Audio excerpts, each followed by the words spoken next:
So I could never hit my 3-wood properly from the ground until I understood what we're going to talk about in today's lesson.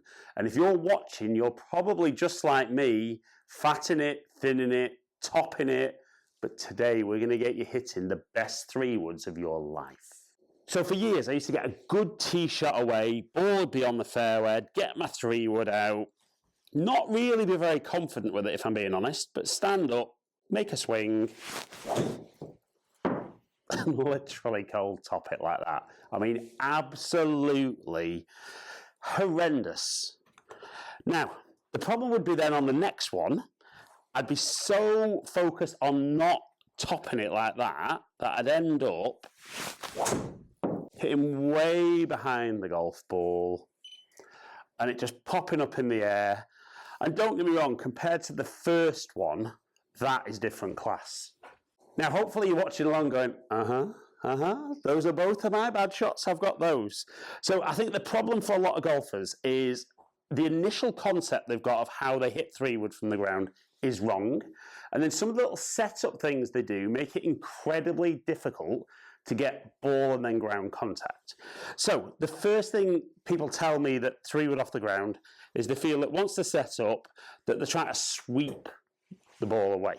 And as I swing there, just try to feel like I'm going to sweep that away, we can see every single time I'm touching the ground behind the golf ball.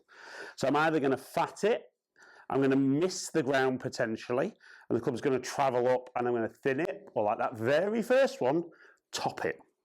Now, problem is, we don't want to be sweeping it. We need to be getting ball and then ground contact. So we need our low point ahead of the golf ball, and we need to think of this more like an iron.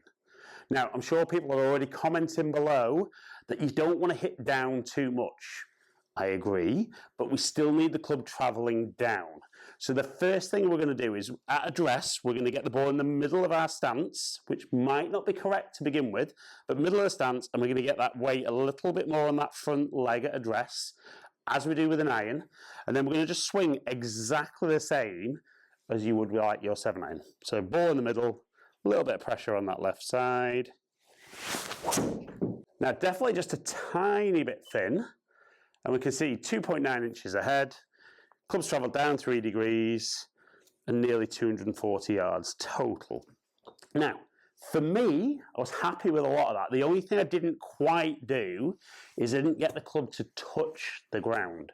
So my low point was ahead of the golf ball, but as the club travels back to the ball, it's obviously a little bit higher, and that's that little thin one. So I still need to make sure I touch the ground, all in the middle.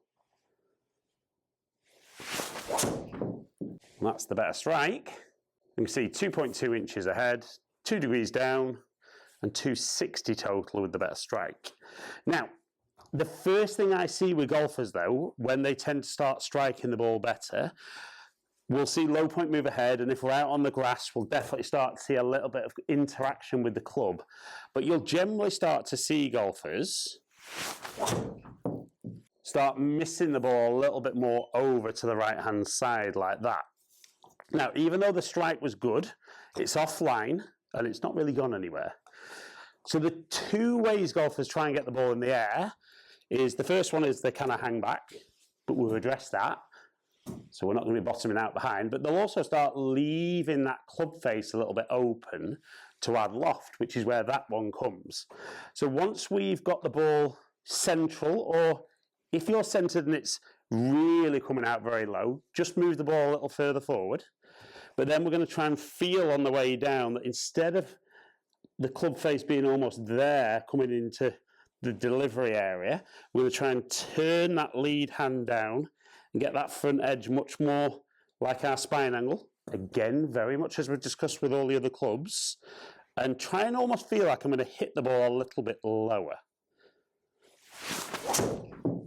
Then we get a more solid strike. So we see 3.4 inches ahead, 3.6 degrees down, 260 total. And if anything there, a little draw, which most guys never see with the fairway wood. But it's really important we understand how we're delivering that golf club to get that nice, powerful strike. And when you start delivering the 3-wood more like that, we see a pickup in distance, we see a pickup in accuracy. And the key with most golfers is most golfers with 3-wood and 5-wood are great off a fluffy lie or a little tee, but the ball's in the air then. We need to make sure, these are fairway woods, so we need to make sure that we deliver the club so that we can get that ball and then ground contact.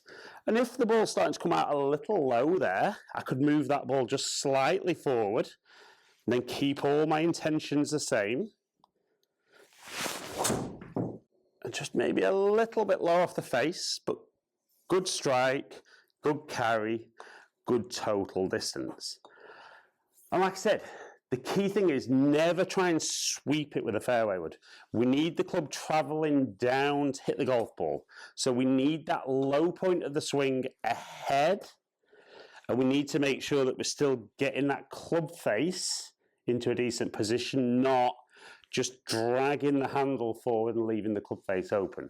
But if you can change the concept of how you swing 3-wood, improve your strike, that'll get you more distance and more accuracy, and all of a sudden, 3-wood might just become one of your favourite clubs to hit from the ground.